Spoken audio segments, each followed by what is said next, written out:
हजारों हिंदू बहन अचानक हुए एएमएम पार्टी के उम्मीदवार के दीवाने।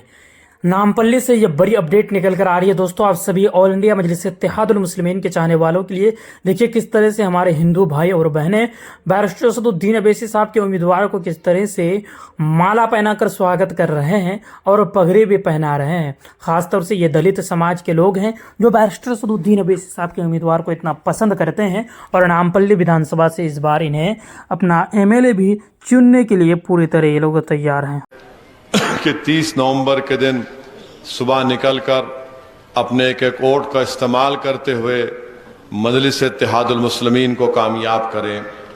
मैं शुरुआत में आपको ये बात बताना चाहता हूँ कि मजलिस इत्तेहादुल मुस्लिमीन ने पिछले 5 साल में हल्क़े असम्बली नामपल्ली के अवाम के लिए क्या काम किया।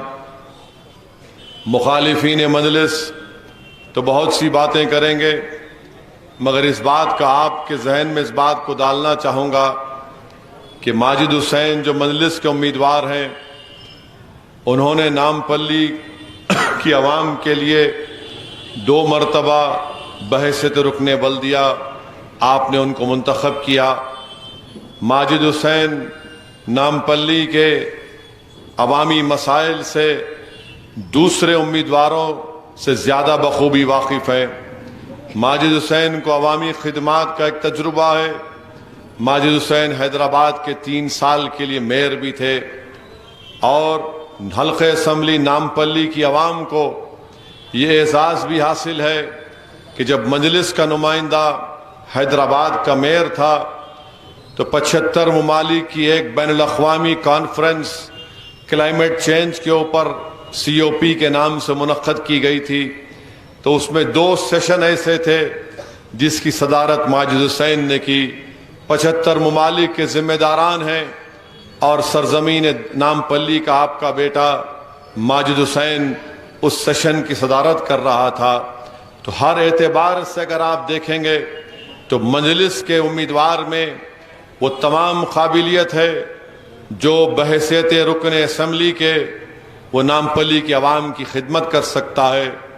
दूसरे मजलिस के मुखालिफीन है, आपने उनको 3-3 मरतबा आप ही ने उनको शिकस्त दी और उनका किरदार ये है कि कभी चिरंजीवी के साथ तो कभी BJP और नायडू के साथ, तो अब RSS अन्ना के साथ हैं। तो ऐसे लोगों पर आपको एतमाद नहीं करना चाहिए जो अपनी सियासी फैसलों में ठहराव नहीं रखते, जो अपनी नफ्स और अना की बुनियाद पर अपने ज़ाती ख्वाहिशात की तकमील के लिए वो कहीं पर भी किसी मुकाम पर पार्टी में चले जा सकते हैं।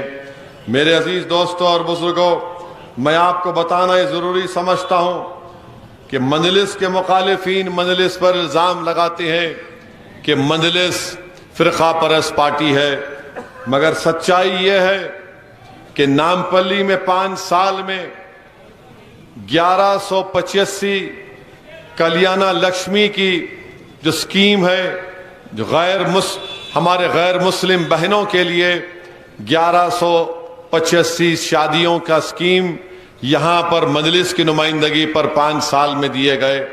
उसकी लागत थी 10 करोड़ 65 लाख रुपये। BC बंधु में मजलिस ने 300 लोगों को BC बंधु में स्कीम दिलाई जिसकी लागत थी 3 करोड़। दलित बंधु में 100 दलित खानदानों को इससे फायदा मिला और उसकी लागत थी 10 करोड़ रुपये। ये मजलिस इत्तेहादुल मुस्लिमीन ने पिछले 5 साल में ये काम किया। अब आप आ जाइए मुस्लिम अक़लियत के लिए मजलिस ने क्या किया। तो पोस्ट मैट्रिक स्कॉलरशिप है।